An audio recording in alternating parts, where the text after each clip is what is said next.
रिया अपने मम्मी सुमन और पापा विनोद के साथ दिल्ली में रहती थी। वह हर साल अपने मम्मी पापा के साथ गर्मी की छुट्टियों में ननिहाल जाती थी। उसका ननिहाल अलीगढ़ जिले में है। एक बार की बात है, रिया के स्कूल की छुट्टियां पड़ चुकी थीं। रिया और सुमन ननिहाल जाने के लिए तैयार थे।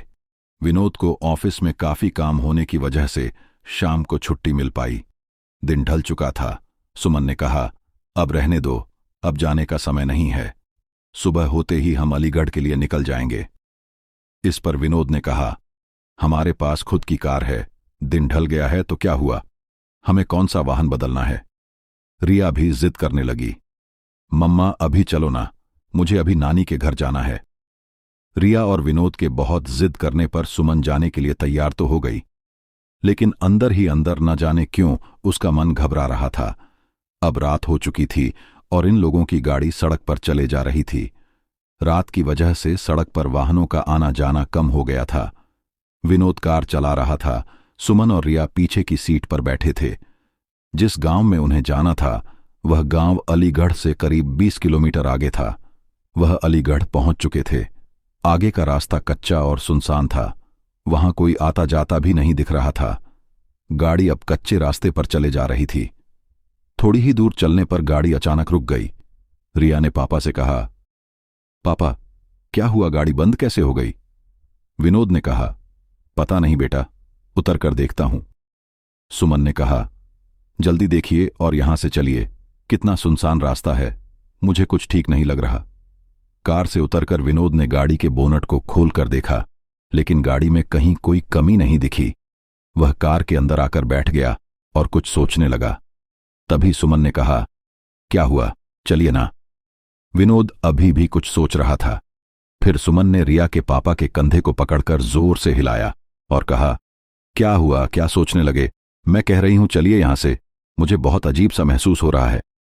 एक तो सुनसान रास्ता, ऊपर से रात, जल्दी चलिए। तब विनोद ने कहा, मैं ये सोच रहा हूं कि गाड़ी में कोई खराबी नहीं है, फिर गाड़ी रुक क्यों गई।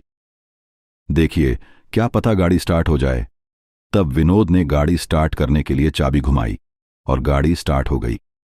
अब कार दोबारा उस रात के अंधेरे को चीरते हुए आगे बढ़ने लगी। अभी थोड़ी ही दूर कार चली थी कि रिया चिल्लाई, मम्मी। एकदम से विनोद ने कार को रोका। दोनों मम्मी पापा रिया से कहने लगे, क्या हुआ बेटा, चीखी क्यों। इस पर रिया ने कहा, पापा मुझे ऐसा लगा जैसे हमारी कार के नीचे एक आदमी और औरत आ गए हैं। विनोद ने कहा, नहीं बेटा, ऐसा कुछ नहीं है। अगर वह औरत आदमी हमारी कार के नीचे आ जाते तो हमें भी तो पता चलता, और वैसे भी रात बहुत हो गई है। मुझे नहीं लगता ऐसे में इस रास्ते पर हमारे अलावा कोई और होगा। रिया की आंखें डर से फटी हुई थीं और वह कह रही थी, नहीं पापा, ट्रस्ट मी, मैंने देखा उन आदमी औरत को। सुमन ने कहा, गाड़ी थोड़ी तेज चलाइए। गाड़ी की रफ्तार विनोद ने तेज कर दी। तभी कार के शीशे में विनोद को एक डरावना चेहरा दिखाई दिया। उस डरावने चेहरे को देखते ही विनोद का हाथ स्टीयरिंग से छूटा और गाड़ी का बैलेंस बिगड़ने की वजह से गाड़ी इधर उधर चलने लगी। जैसे तैसे करके विनोद ने अपने आप को और गाड़ी को संभाला। तभी सामने एक औरत और आदमी दिखाई दिए जो गाड़ी रोकने का इशारा कर रहे थे, लेकिन विनोद ने गाड़ी नहीं रोकी, बल्कि गाड़ी की रफ्तार और तेज कर ली, क्योंकि अभी तक तो वह रिया की बात पर विश्वास नहीं कर रहे थे। और अचानक से उन दोनों आदमी औरत का ऐसे कार के सामने आना और लिफ्ट मांगना सुमन और विनोद को डर से भर देने के लिए काफी था। विनोद तो पसीने से लथपथ गाड़ी को अंधाधुंध रफ्तार में भगाए जा रहा था। तभी ये क्या, वह औरत और आदमी जिनको विनोद ने पीछे छोड़ा था फिर सामने खड़े थे और गाड़ी रोकने का इशारा कर रहे थे। अब तो उन तीनों की जान मुंह को गई थी। अचानक सुमन का फोन बजा।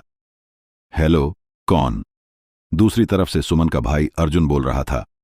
हेलो दीदी, कैसी हैं आप। सुमन ने कहा, भैया कुछ ठीक नहीं है, इस रास्ते पर बहुत गड़बड़ है। और सुमन ने उन दोनों आदमी और औरत के बारे में भी अर्जुन को बताया। तब अर्जुन ने कहा, दीदी आप चिंता मत करो, मैं अभी आता हूं। और 10-15 मिनट बाद ही अर्जुन वहां रास्ते पर खड़ा था। विनोद ने गाड़ी रोकी और कहा, अच्छा हुआ अर्जुन तुम आ गए। पता नहीं क्या हो रहा था हमारे साथ, कुछ समझ ही नहीं आ रहा था। अर्जुन ने कहा, कोई बात नहीं जीजा जी, मैं आ गया हूं ना, अब आपको कोई प्रॉब्लम नहीं होगी। अर्जुन भी अब कार में बैठा और कार घर की तरफ चल दी। अब तो मानो जैसे सुमन, विनोद और रिया का डर अर्जुन के आ जाने से हवा हो गया था। अब सब लोग घर पहुंच चुके थे। अर्जुन ने कहा, लाइए जीजाजी, कार की चाबी मुझे दीजिए, मैं पार्क करके आता हूं, आप अंदर जाइए। विनोद ने कहा, ठीक है, और चाबी अर्जुन को दे दी। जैसे ही रिया और उसके मम्मी पापा ने घर में प्रवेश किया, तीनों चौंक पड़े। घर में सब लोग रो रहे थे और सामने किसी की लाश पड़ी थी। ये देख सुमन और विनोद दंग थे कि क्या हुआ है घर में, और हमें अर्जुन ने कुछ नहीं बताया। सुमन की मां ने रोते हुए सुमन से कहा, बेटा, तेरा भाई अर्जुन अब इस दुनिया में नहीं रहा। इतना सुनते ही सुमन, विनोद और रिया के पैरों तले जमीन खिसक गई। सुमन को विश्वास ही नहीं हो रहा था, क्योंकि जो भाई घर के बाहर तक उसके साथ था, घर में उसकी लाश पड़ी हुई थी। यह देखने के लिए कि कहीं यह उसका वहम तो नहीं, सुमन ने अर्जुन के चेहरे से कफन हटाया। हां, यह सच था, सामने जो लाश पड़ी थी वह अर्जुन की ही थी।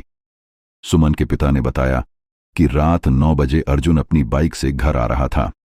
तभी उसकी बाइक को एक ट्रक ने जोरदार टक्कर मारी, जिससे उसके सर में चोट आई और मौके पर ही उसकी मौत हो गई। अगर अर्जुन मर चुका था तो जो बाहर था वह कौन था? दोस्तों, कभी कभी ऐसा होता है कि हमारे अपने हमसे दूर जाने के बाद भी किसी न किसी वजह से जुड़े रह जाते हैं, जैसे घर के किसी सदस्य में मरने वाले का हद से ज्यादा प्रेम, या और भी बहुत सारी वजह हो सकती हैं। इस कहानी के बारे में अपनी राय देना ना भूलें। मैं फिर लौटूंगा ऐसी ही कहानी के साथ। तब तक अपना ख्याल रखें। धन्यवाद।